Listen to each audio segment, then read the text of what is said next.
بسم اللہ والصلاة والسلام علی رسول اللہ وبعد۔ محترم بھائیوں، آج کی یہ جو مجلس ہے، اس مجلس میں ہم سوال اور جواب کی شکل میں دین کے اہم مسائل سیکھنے کی کوشش کریں گے۔ دین کے اہم مسائل اور دین کے اہم احکام کی جانکاری ہر مسلمان کی ذمہ داری بنتی ہے۔ اللہ کے نبی صلی اللہ علیہ وسلم فرماتے ہیں طلب العلم فریضۃ علی کل مسلم، علم کا سیکھنا ہر مسلمان پر فرض ہے۔ تو آئیے دین کے چند اہم مسائل کو سوال اور جواب کی شکل میں جانتے ہیں، اور یہ باتیں سلسلہ وار چلیں گی۔ سب سے پہلا سوال ہے، آپ کا رب کون ہے؟ اس سوال کا جواب کیا ہوگا کہ آپ کا رب کون ہے؟ ہمارا رب اللہ ہے۔ ہمارا رب اللہ ہے۔ اور اللہ کہاں ہے؟ تو اللہ ساتوں آسمان کے اوپر عرش پر ہے۔ قرآن کریم میں اللہ تعالیٰ نے 6 جگہ پر کہا ثم استوى علی العرش، اللہ عرش پر مستوی ہوا، اور 7ویں جگہ پر اللہ فرماتا ہے الرحمن علی العرش استوى، رحمان عرش پر مستوی ہے۔ اور صحیح مسلم کی روایت کے مطابق اللہ کے نبی صلی اللہ علیہ وسلم ایک عورت کے ایمان کو جانچنا چاہ رہے تھے، تو اس سے پوچھا کہ این اللہ، اللہ کہاں ہے؟ اس نے کہا فی السماء، اللہ آسمان میں ہے۔ پوچھا من انا، میں کون ہوں؟ اس نے کہا انت رسول اللہ، آپ اللہ کے رسول ہیں۔ آپ نے فرمایا عاتقھا فانھا مؤمنہ، اسے آزاد کر دو اس لیے کہ یہ ایمان والی ہے۔ آپ سوچئے، اللہ کے نبی صلی اللہ علیہ وسلم اس عورت کے ایمان کو جانچنا چاہ رہے ہیں، تو اس سے 2 سوال کرتے ہیں، اللہ کہاں ہے اور میں کون ہوں؟ جب وہ جواب دیتی ہے کہ اللہ آسمان میں ہے اور آپ اللہ کے رسول ہیں، تو اللہ کے نبی صلی اللہ علیہ وسلم کہتے ہیں کہ اسے آزاد کر دو، یہ ایمان والی ہے۔ اس لیے اگر ہم سے پوچھا جائے اللہ کہاں ہے، تو ہمارا جواب ہونا چاہیے کہ اللہ عرش پر ہے، ہر جگہ نہیں، اور نہ ہی ہمارے دل میں ہے، بلکہ اللہ عرش پر ہے۔ ہاں، اس کا علم ہر جگہ ہے، وہ ہر چیز کو دیکھ رہا ہے، ہر چیز کی نگرانی کر رہا ہے، اور ہر مخلوق کی باتوں کو سن رہا ہے۔ تیسرا سوال، اللہ کا حق بندوں پر کیا ہے؟ اللہ کا حق بندوں پر کیا ہے؟ اللہ کا حق بندوں پر یہ ہے کہ بندے صرف اسی ایک اللہ کی عبادت کریں، اور اس کی عبادت میں کسی اور کو شریک نہ ٹھہرائیں۔ صرف ایک اللہ کی عبادت کریں اور اس کی عبادت میں کسی اور کو شریک نہ ٹھہرائیں۔ ایک حدیث ہے جسے مکمل کرنا ہے، من قال رضیت باللہ ربا، مکمل حدیث کیسی ہے؟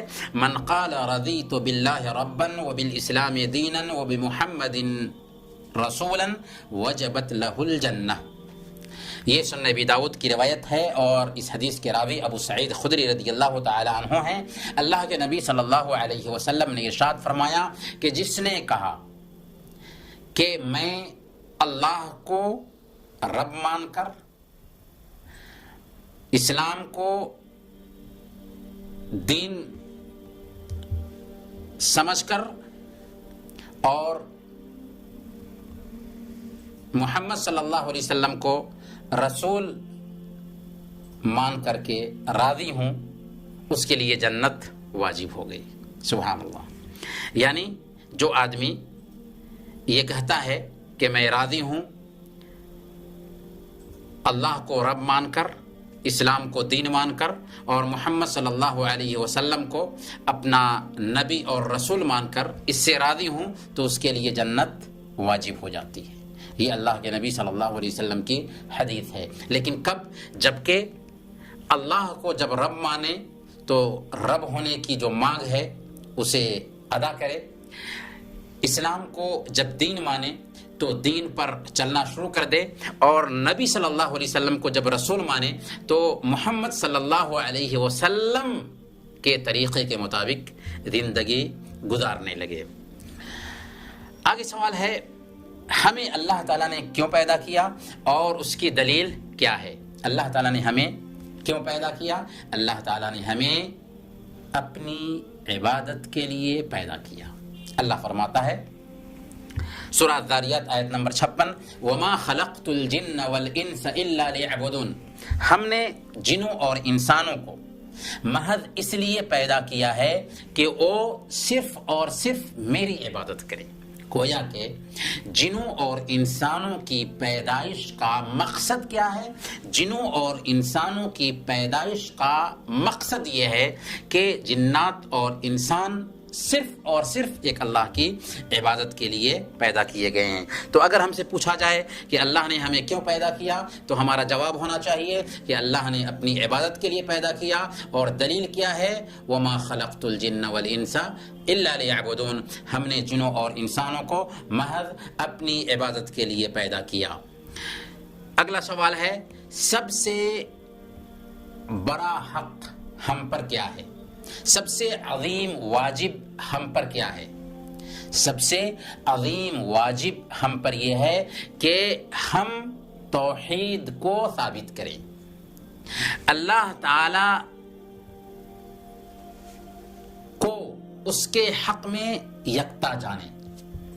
یہ سب سے بڑا واجب ایک مسلمان پر ہے، توحید کا اقرار کرنا، اللہ کو اس کے حق میں یکتا جاننا۔ اگر کوئی کہتا ہے کہ سب سے پہلا واجب ہم پر نماز ہے تو وہ غلط ہوگا، کیونکہ نماز سے پہلے توحید کا اقرار ہے۔ تو سب سے پہلا واجب اور سب سے عظیم واجب ایک مسلمان پر یہ ہے کہ وہ توحید کا اقرار کرے، اللہ تعالیٰ کو اس کے حق میں یکتا جانے۔ توحید کی 3 قسموں کو بیان کیجیے۔ توحید کی 3 قسمیں کون کون سی ہیں؟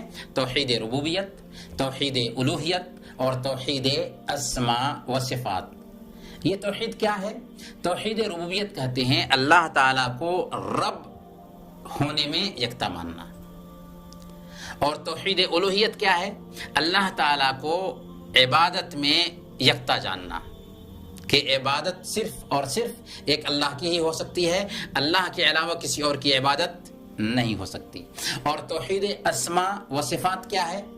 توحید اسماء و صفات یہ ہے کہ اللہ تعالیٰ نے اپنے جو نام اور صفتیں بیان کی ہیں، اور محمد صلی اللہ علیہ وسلم نے اللہ تعالیٰ کے لیے جو نام اور صفتیں بیان کی ہیں ان کو ہو بہو ویسے ہی مانا جائے جیسے وہ نام اور وہ صفتیں آئی ہیں، ان کا انکار نہ کیا جائے، ان کو دوسرا معنی نہ پہنایا جائے، اور نہ ہی اس کی تعویل کی جائے، اور نہ ہی اس کی تشبیہ بیان کی جائے، دوسروں سے اس کو مشابہ ٹھہرایا جائے، بلکہ ہو بہو ویسے ہی ان ناموں اور ان صفتوں کو سمجھا جائے جیسے اللہ نے اور جیسے اس کے رسول نے اللہ کے لیے ثابت کیا ہے۔ تو یہ ہے توحید ربوبیت، توحید الوہیت اور توحید اسماء و صفات۔ کلمہ توحید کیا ہے اور کلمہ توحید کا معنی کیا ہوتا ہے؟ کلمہ توحید لا الہ الا اللہ محمد الرسول اللہ کو کلمہ توحید کہتے ہیں، اور اس کا معنی کیا ہوتا ہے؟ اس کا معنی ہوتا ہے اللہ کے علاوہ اور کوئی معبود برحق نہیں، اور محمد صلی اللہ علیہ وسلم اللہ کے رسول ہیں۔ اس میں 2 باتوں کی گواہی دی جاتی ہے، عبادت کس کی اور عبادت کس طرح۔ عبادت صرف ایک اللہ کی ہوگی، اور عبادت کا طریقہ آخری نبی محمد صلی اللہ علیہ وسلم کا بتایا ہوا ہوگا۔ تو عبادت کس کی ہونی چاہیے؟ عبادت صرف ایک اللہ کی ہونی چاہیے۔ کلمہ توحید کے پہلے حصہ میں اس کا اقرار ہے، اور عبادت کس طرح ہونی چاہیے؟ تو عبادت آخری نبی محمد صلی اللہ علیہ وسلم کے بتائے ہوئے طریقے کے مطابق ہونی چاہیے۔ تو اس میں دوسری چیز کا اعتراف پایا جاتا ہے کہ عبادت صرف آخری نبی محمد صلی اللہ علیہ وسلم کے بتائے ہوئے طریقے کے مطابق ہو سکتی ہے۔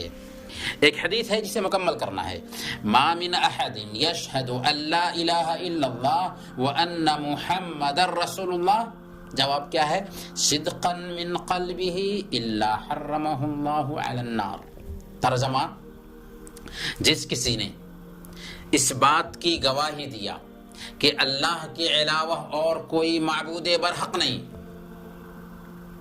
اور محمد صلی اللہ علیہ وسلم اللہ کے رسول ہیں، اور یہ گواہی دیا سچے دل سے، تو اللہ تعالیٰ نے اس کو جہنم کے اوپر حرام ٹھہرایا ہے، یعنی جہنم کو اس پر حرام ٹھہرا دیا ایسے انسان کے اوپر جو سچے دل سے اس بات کی گواہی دیتا ہے کہ اللہ کے علاوہ اور کوئی معبود برحق نہیں اور محمد صلی اللہ علیہ وسلم اللہ کے رسول ہیں۔ یہ صحیح بخاری اور مسلم کی حدیث ہے۔ اس حدیث کے راوی انس بن مالک رضی اللہ تعالیٰ عنہ ہیں۔ حدیث کیسے ہے؟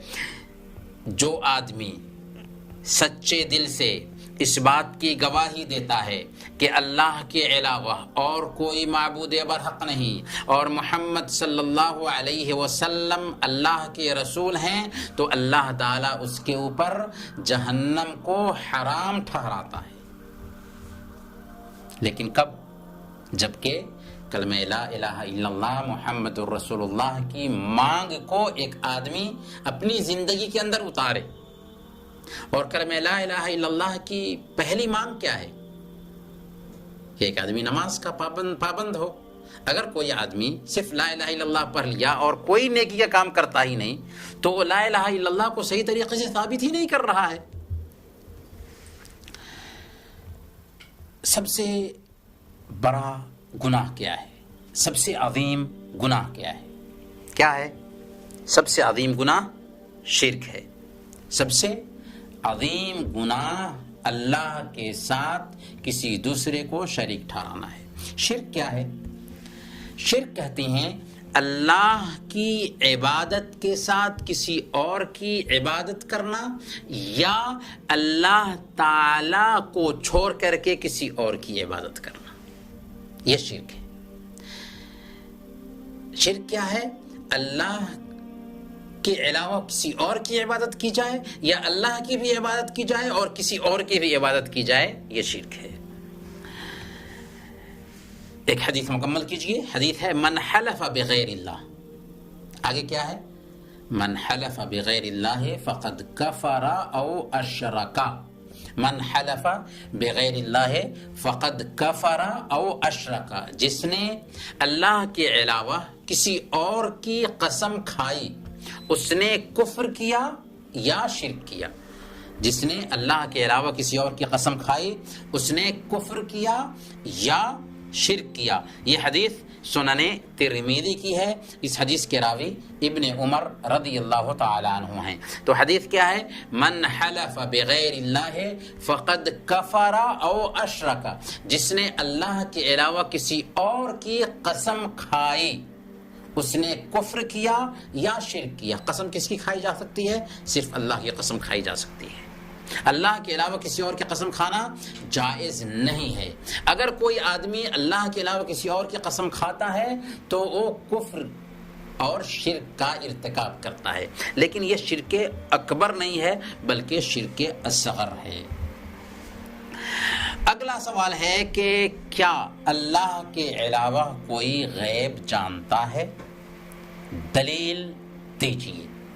اللہ کے علاوہ کوئی غیب نہیں جانتا۔ اس کی دلیل اللہ تعالیٰ فرماتا ہے سورہ النمل آیت نمبر 65، قُلْ لَا يَعْلَمُ مَنْ فِي السَّمَاوَاتِ وَالْأَرْضِ الْغَيْبَ إِلَّا اللَّهُ۔ آپ فرما دیجئے اے ہمارے حبیب کہ جو بھی آسمان اور زمین میں ہیں وہ اللہ کے علاوہ غیب نہیں جانتے۔ گویا کہ اللہ ہی صرف غیب جانتا ہے۔ آسمان میں جو بھی مخلوق ہے اور زمین میں جو بھی مخلوق ہے وہ سب کے سب غیب نہیں جانتے۔ اگر غیب کا علم ہے کسی کے پاس تو صرف اللہ کے پاس ہے۔ عالم الغیب فلا یظہر علی غیبہ احدا الا من ارتضی من رسول، وہی غیب کا جاننے والا ہے۔ اس غیب کے علم کو اگر اللہ چاہتا ہے تو کبھی کبھار اپنے رسولوں پر ظاہر کر دیتا ہے. گویا کہ رسول کے پاس بھی غیب کا علم نہیں ہوتا، لیکن اللہ تعالیٰ اپنے فرشتے کے ذریعہ غیب کی کچھ باتیں نبی کو بتا دیتا ہے، رسول کو بتا دیتا ہے. اس سے پتہ یہ چلا کہ غیب کا علم صرف اللہ کے پاس ہے. اللہ کے علاوہ کسی اور کے پاس غیب کا علم نہیں، نہ فرشتوں کے پاس، نہ رسولوں کے پاس، نہ ولیوں کے پاس، اور نہ ہی کسی انسان کے پاس. اگلا سوال ہے کہ کوئی بھی عمل اللہ کے پاس کب قابل قبول ٹھہرتا ہے، یا یہ کہیے کہ کوئی بھی عمل اللہ کے پاس کب مقبول ٹھہرتا ہے؟ تو عمل کی قبولیت کے لیے 2 شرطوں کا پایا جانا ضروری ہے. سب سے پہلی شرط، اس عمل کے اندر اخلاص ہو، یعنی خالص اللہ کے لیے اسے انجام دیں. اور دوسرے نمبر پر وہ عمل آخری نبی محمد صلی اللہ علیہ وسلم کے طریقے کے مطابق انجام دیا گیا. اور یہ 2 شرطیں کلمہ لا الہ الا اللہ محمد الرسول اللہ کے اندر ہی بیان کر دی گئی. کیسے؟ لا الہ الا اللہ محمد الرسول اللہ، عبادت صرف ایک اللہ کی اور اطاعت محمد الرسول اللہ کی. تو عبادت صرف ایک اللہ کی ہو گئی، گویا کہ اس کے اندر اخلاص ہونا چاہیے. اور اطاعت رسول اللہ کی، گویا کہ اس عبادت کا اللہ کے نبی صلی اللہ علیہ وسلم کے طریقے کے مطابق انجام پانا ضروری ہے. تبھی اللہ تعالیٰ اس عبادت کو ہم سے قبول کرے گا. تو عمل کی قبولیت کے لیے کتنی شرطیں ہوئیں؟ 2 شرطیں ہوئیں. اخلاص ہو اس کے اندر اور مطابعت پائی جائے، یعنی اللہ کے نبی صلی اللہ علیہ وسلم کی سنت کے مطابق اس عمل کو ہم انجام دیں. ایک آخری سوال ہوگا کہ وہ کون سی سورہ ہے جو 1/4 قرآن کے برابر ہے؟ تو یہ سورہ الکافرون ہے. یہ سورہ الکافرون ہے. اور ہماری آپ سے گزارش ہوگی کہ سورہ الکافرون کی تلاوت کیجئے، سورہ الکافرون کو سمجھیے، سورہ الکافرون کے معنی کو ذہن میں بیٹھائیے اور اس کے پیغام کے مطابق عمل کرنے کی کوشش کیجئے. انہی چند کلمات کے ساتھ ہم آپ سے اجازت چاہتے ہیں. انشاءاللہ اگلے ایپیسوڈ میں پھر دین کے اہم سوالات اور جوابات کے ساتھ آپ کے ساتھ ملیں گے. تب تک کے لیے اجازت دیجیے. وصلی اللہ علی نبینا محمد وعلی آلہ وصحبہ اجمعین.